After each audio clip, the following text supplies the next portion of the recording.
What has sparked the violence that we've seen in a number of cities then across a number of days here in the UK? Well, as you were saying, the spark for this one seems to have been that horrible killing about a week ago, the stabbing of young children at a dance party in Southport. And after that, very, very quickly, a bunch of disinformation circulated online, which seemed to be propagated by far-right groups based in the UK or from outside the UK. In a seismic shift in British politics, New Labour, under the leadership of Keir Starmer, has announced a radical new policy: the immediate deportation of all illegal immigrants residing in the United Kingdom. This move, unveiled with a mixture of determination and caution. Thank you, Mr. Speaker. And today, on International Women's Day, we celebrate the successes of women in our society. It's a crying shame that as we do so, we face legislation which drives a coach and horses through our world-leading modern slavery framework, which protects women from exploitation. Mr. Speaker, in the last decade, this government has introduced 5 plans to tackle illegal immigration, 5 utter failures. The problem just gets worse with every new gimmick. The Home Secretary says the public are sick of tough talk and inadequate action. Does he agree with her assessment of this government's record? Signals a dramatic change in the party's approach to immigration, an issue that has long been a contentious topic in the UK. The announcement has sent shockwaves through the political landscape, evoking strong reactions from both supporters and critics. It also raises significant questions about the future of the UK's immigration policy, its impact on communities, and what this means for the Labour Party's identity. Before we start, please don't forget to like and subscribe to our channel for more updates.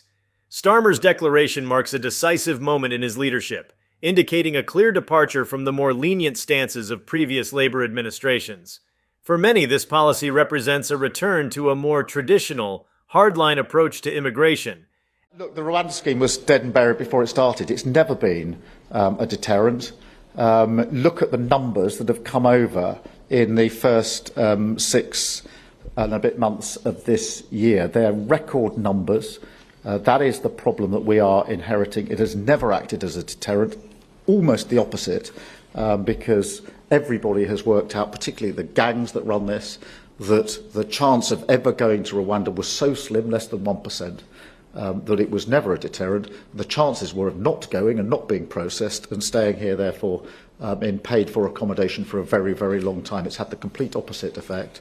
And I'm not prepared to continue with gimmicks that don't act as a deterrent. Echoing the sentiments of tougher border controls and national sovereignty that have been more commonly associated with the Conservative Party in recent years. However, Starmer has framed this decision not as a pivot to the right, but rather as a pragmatic response to what he describes as a broken immigration system that is failing both the country and those who seek refuge within its borders. The announcement was made at a highly anticipated press conference, where Starmer, flanked by senior members of his cabinet, laid out the details of the new policy. And there is Sir Keir Starmer, who will become Britain's 58th Prime Minister. He's speaking in central London. He's the only 5th Labour Prime Minister ever to win a general election. A man who often presents a serious demeanour in public, but look at that grin from ear to ear. The supporters behind him cheer. The Union flag and the saltire, look, they are being flown behind him as Labour has racked up seats in Scotland. Let's listen in to the new Prime Minister of the United Kingdom. We did it! You campaigned for it. You fought for it. The plan, he explained, would involve the identification and deportation of individuals who are residing in the UK illegally, with immediate effect. This process would be expedited through a new fast-track legal system designed to minimize delays and legal challenges that have historically bogged down deportation efforts. Starmer emphasized that the policy would be implemented in a fair and humane manner, with particular attention to ensuring that vulnerable individuals, such as those fleeing persecution, are treated with dignity and respect. At the core of Starmer's policy is the belief that the UK must regain control of its borders to ensure the security and stability of the nation. He argued that illegal immigration undermines the rule of law and creates an environment where exploitation and criminality can thrive. By taking a firm stance, Starmer hopes to restore public confidence in the government's ability to manage immigration effectively, which has been severely eroded in recent years. This is a critical issue for many voters, particularly in the so-called red wall constituencies that Labour lost to the Conservatives in the 2019 general election. Starmer is acutely aware that winning back these voters is essential to securing a Labour victory at the next election, and this policy announcement appears to be a key part of that strategy. However, the announcement has not been without controversy. Critics from within the Labour Party, as well as from the wider political spectrum, have accused Starmer of betraying the party's progressive values and pandering to right-wing populism. They argue that the policy is not only morally questionable, but also impractical. So the first full press conference on the first full day of government for Mr. Starmer, he seemed, it has to be said, quite relaxed. He's often been accused of being robotic, but clearly the media training, amongst other things, is paying off. So importantly, although this was dominated by the issue of prisons, Rwanda was a very important part of this press conference. The Prime Minister was asked by a British journalist about the Rwanda scheme. That is the scheme about processing and sending back people who have come here illegally across from France, northern shores of France, in small embarkations, made it to Britain. Pointing to the logistical and legal challenges of deporting potentially hundreds of thousands of people. The financial cost of such an operation, along with the strain it could place on the UK's already overstretched legal and immigration systems, has also been a major point of contention. Human rights organizations have been particularly vocal in their opposition to the policy. Amnesty International and the Refugee Council have condemned the plan, warning that it could lead to significant human rights abuses and exacerbate the suffering of already vulnerable individuals. They have called on the government to reconsider the policy and focus instead on creating a more compassionate and fair immigration system that upholds the rights of refugees and asylum seekers. These organizations argue that the focus should be on addressing the root causes of migration, such as conflict, persecution, and poverty, rather than on punitive measures that could further marginalize and endanger those who are seeking safety and a better life. The policy has also sparked debate about the broader implications for the UK's international reputation. The country has long prided itself on being a beacon of democracy, human rights, and the rule of law. Critics of the new policy argue that it risks tarnishing this image and could lead to diplomatic tensions with countries that may be reluctant to accept large numbers of deported individuals. There is also concern that the policy could strain relations with the European Union, which has its own complex and often contentious approach to immigration and asylum. With the UK still navigating the post-Brexit landscape, any move that could further complicate its relationship with European neighbors is fraught with risk. Supporters of Starmer's policy, however, argue that it is a necessary and overdue step to restore order to the UK's immigration system. Look, the Rwanda scheme was dead and buried before it started. It's never been a deterrent. Look at the numbers that have come over in the first 6 and a bit months of this year. They're record numbers. That is the problem that we are inheriting. It has never acted as a deterrent, almost the opposite, because everybody has worked out, particularly the gangs that run this, that the chance of ever going to Rwanda was so slim, less than 1%, that it was never a deterrent. The chances were of not going and not being processed and staying here, therefore, in paid-for accommodation for a very, very long time. It's had the complete opposite effect. And I'm not prepared to continue with gimmicks that don't act as a deterrent.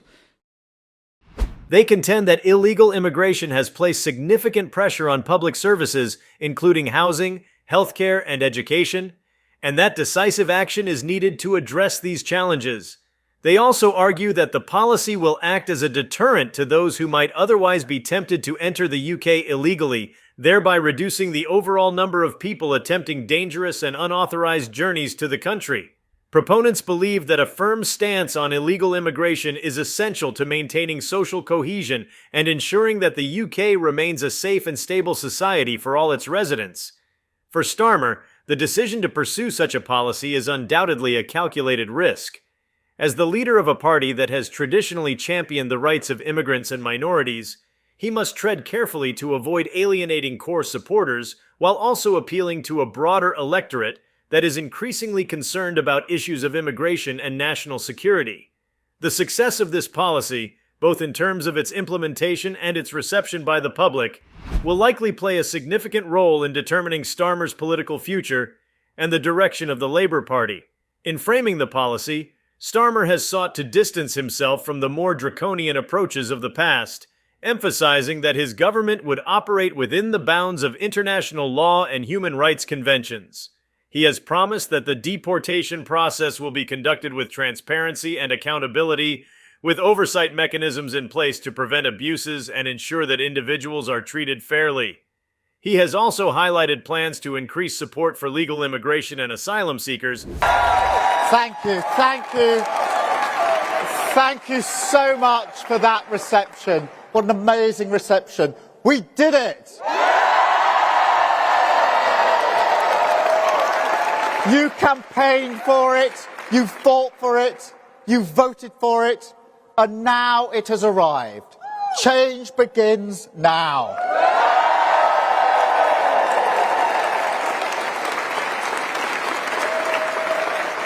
And it feels good, I have to be honest. 4.5 years of work changing the party. This is what it is for. A changed Labour Party, ready to serve our country, ready to restore Britain. Arguing that a clear distinction must be made between those who follow the legal process and those who do not. Another aspect of the policy is the proposed reforms to the asylum system. Starmer has announced plans to streamline the asylum process, reducing the backlog of cases and speeding up decision-making. This, he argues, will ensure that genuine refugees are given protection and support more quickly, while those whose claims are rejected are swiftly removed from the country. He has also pledged to increase funding for immigration enforcement and border security to prevent illegal entry and ensure that those who are deported do not return. The response from the public has been mixed. Polls conducted in the wake of the announcement suggest that a significant portion of the electorate supports the policy, particularly in areas that have been most affected by high levels of immigration. Many see it as a necessary measure to regain control of the country's borders and restore public confidence in the government's ability to manage immigration. However, there is also a strong undercurrent of concern, particularly among younger voters and those from minority communities, who fear that the policy could lead to racial profiling and discrimination. The media reaction has been similarly divided. Right-leaning newspapers have largely praised the policy, with some hailing it as a bold and necessary step to protect British interests. They have argued that Starmer's decision reflects the concerns of ordinary voters and demonstrates that Labour is willing to take tough decisions in the national interest. On the other hand, left-leaning publications have been more critical, accusing Starmer of betraying the party's values and pandering to xenophobic sentiments. They have warned that the policy could lead to significant social unrest and damage the UK's standing on the world stage. In Parliament, the announcement has sparked fierce debate. Conservative MPs have largely welcomed the policy. Thank you, Prime Minister. Beth Rigby, Sky News. Prime Minister, over 550 people have arrived on small boats since you became Prime Minister just 2 weeks ago. You know this is a hard nut to crack. If the prisons crisis is, in your words, shocking, what is the small boats crisis? And when do you expect to make progress that the public can actually measure you on? And if I may, Donald Trump's running mate, DJ Vance, is a vocal critic of aid to Ukraine. Are you worried about that? And how does it affect your roadmap to spending 2.5% of GDP on defence? Thank you. Thanks, Ben. I think that's 3 questions packed into one. Two. But look, on the numbers and what's happened in relation to small boats crossing. With some even suggesting that it does not go far enough in addressing the issue of illegal immigration. They have called on the government to ensure that the policy is implemented rigorously and that those who are deported are not able to return. However, some conservative backbenchers have expressed concern about the potential cost and complexity of the policy, particularly in light of the UK's ongoing economic challenges. On the Labour benches, the reaction has been more complex. While some MPs have publicly supported the policy, others have voiced deep reservations. The issue has exposed divisions within the party, with a number of prominent figures warning that the policy risks alienating key voter groups and undermining Labour's commitment to social justice. There are also concerns about the potential impact on the party's relationship with trade unions, many of which have traditionally opposed tough immigration policies. The implications of Starmer's policy extend far beyond the immediate question of illegal immigration. It raises broader questions about the direction of the Labour Party under his leadership and the extent to which it is willing to move away from its traditional positions in order to win back voters. For some, stopping the boats, he'd actually steal our plan on stopping the boats, smash the gangs, sort out the returns, and clean up the utter mess. Mr. Speaker. I'm going to hear this, and nobody's going to... I wouldn't if I were you. I think we've heard enough. I want to hear the questions and the answers, and it won't be interrupted. Keir Starmer. Mr. Speaker, nobody on this side of the House wants open borders. On that side, they've lost control of the borders. Now, he's promised the country that this bill will stop all small boat crossings. No ifs, no buts. Sounds like more talk. So in the interest of adequate action, when will he achieve that? The policy represents a pragmatic response to the realities of modern politics. The policy represents a pragmatic response to the realities of modern politics and a recognition that Labour must adapt to changing public attitudes if it is to regain power. For others, it is a betrayal of the party's core principles and a sign that Starmer is willing to compromise on fundamental issues in order to achieve electoral success. The announcement also comes at a time when the UK is grappling with broader questions about its identity and place in the world. The debate over immigration is closely linked to concerns about national sovereignty, social cohesion, and the economy, all of which have been heightened by the challenges of Brexit and the ongoing effects of the COVID-19 pandemic. In this context, Starmer's policy can be seen as part of a wider attempt to redefine what it means to be British in the 21st century and to address the anxieties and aspirations of a population that is increasingly divided along lines of class, geography, and culture. In the coming months, the success of Starmer's policy will depend on a number of factors, not least the government's ability to effectively implement such a sweeping and controversial measure. That we will serve them faithfully, govern for every single person in this country.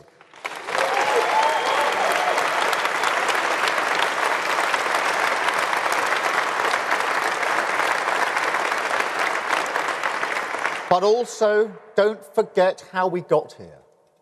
This morning, we can see that the British people have voted to turn the page on 14 years. But don't pretend that there was anything inevitable about that. There's nothing preordained in politics. Election victories don't fall from the sky. They're hard won and hard fought for. And this one could only be won.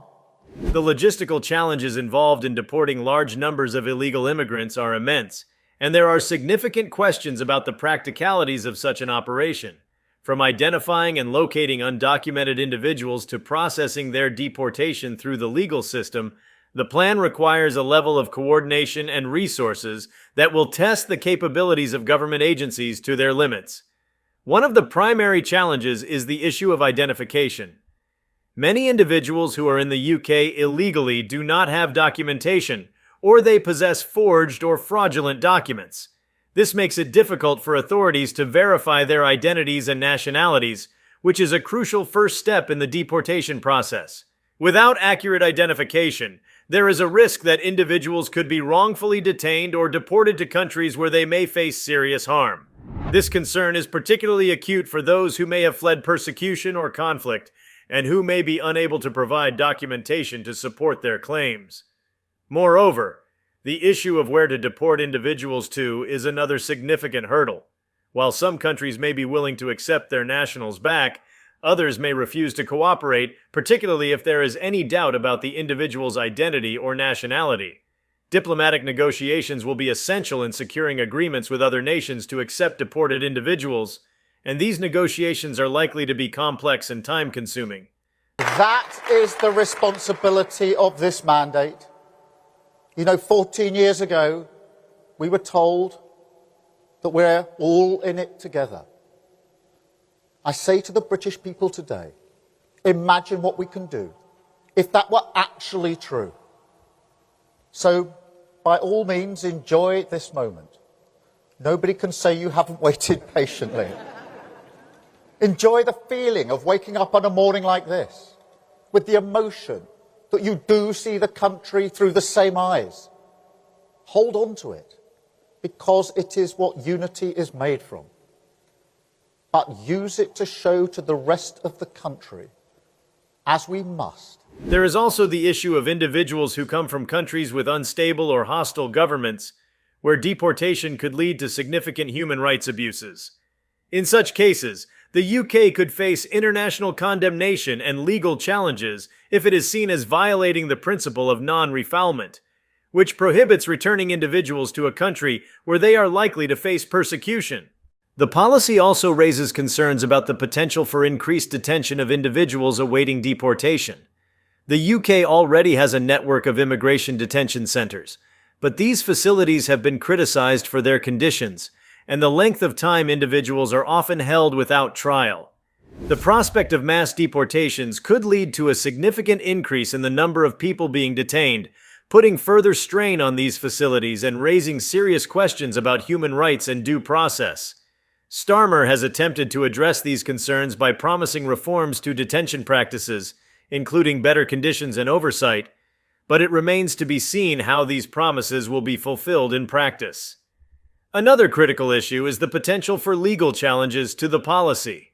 The UK has a robust legal system that includes avenues for individuals to challenge deportation orders, particularly on the grounds of human rights. Past attempts by the government to deport individuals have often been delayed or blocked by legal appeals, and it is likely that Starmer's policy will face similar obstacles.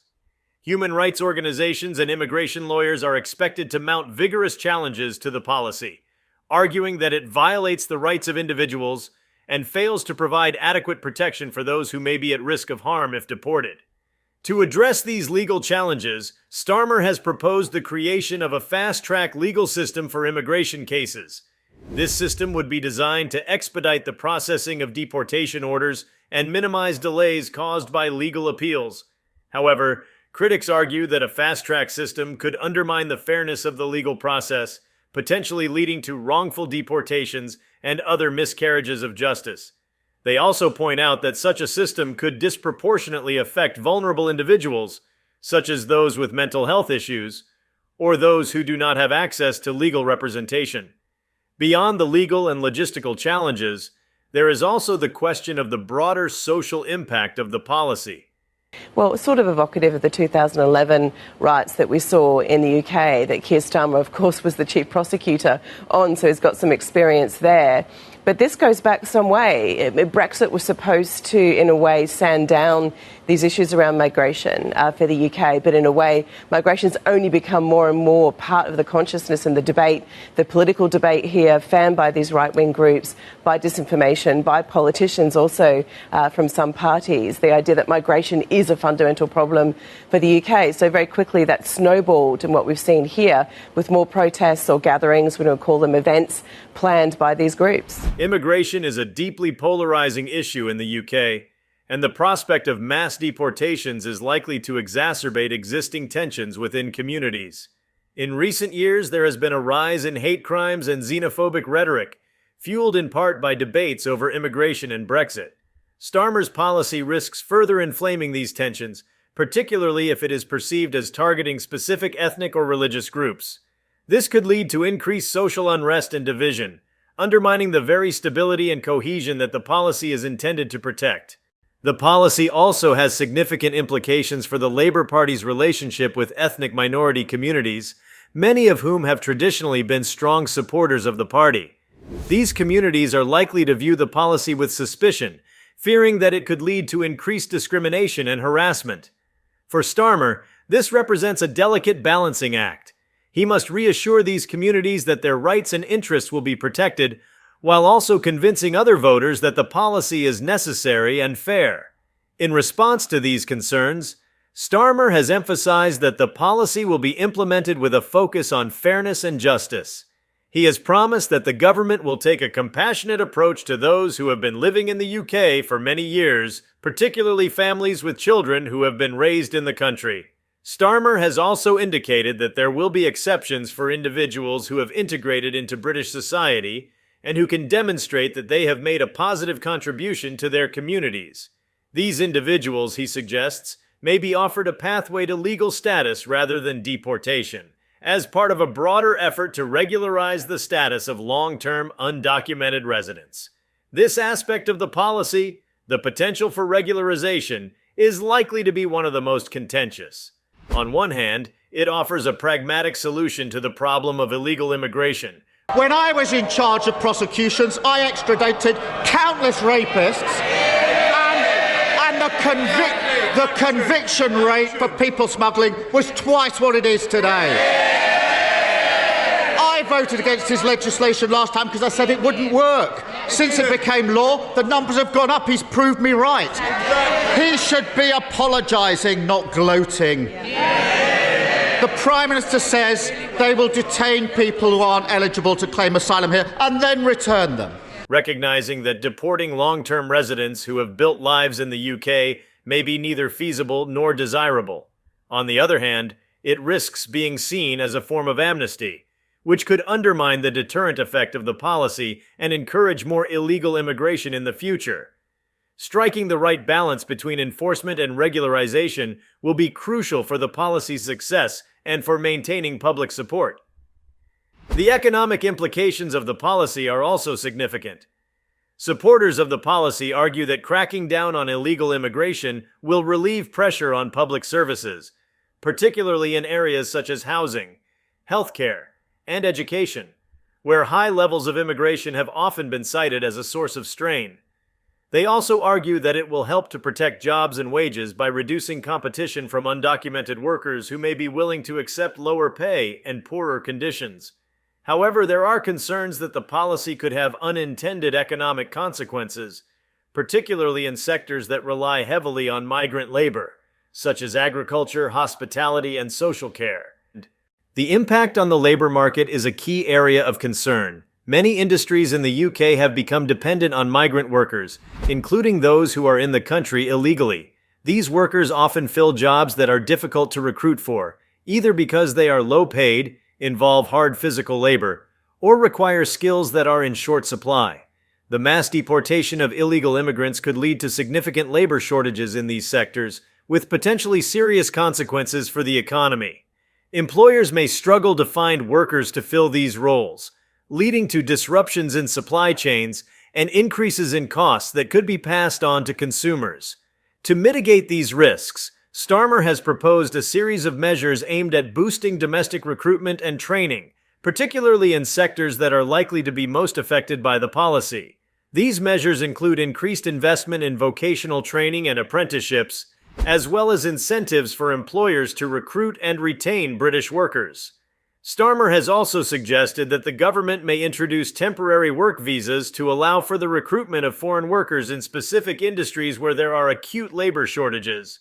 However, the effectiveness of these measures will depend on the government's ability to implement them quickly and effectively, and there are doubts about whether they will be sufficient to offset the potential labor market disruptions caused by the policy. The broader economic impact of the policy also extends to the question of public spending. Deporting large numbers of people is an expensive and resource-intensive process, involving not only the costs of identification, detention, and transportation, but also the costs of legal challenges, appeals, and compensation claims. The government will also need to invest in strengthening border security and enforcement mechanisms to prevent illegal re-entry and ensure the policy's long-term effectiveness. These costs could run into billions of pounds, raising questions about how they will be funded and whether they will represent value for money. Critics of the policy argue that the money spent on deportations could be better used to address the underlying causes of immigration and to improve the integration of immigrants who are already in the UK.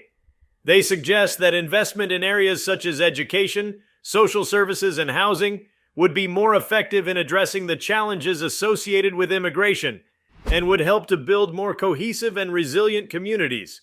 There is also concern that the focus on deportation could divert attention and resources away from other pressing issues, such as the need to reform the asylum system and to address the conditions that drive people to seek refuge in the UK in the first place. If you like this video, please give it a like and subscribe to our channel. Also, leave your comments below and tell us, do you support Keir Starmer's plan on illegal immigration? We want to hear from you. Thank you for watching and see you next time.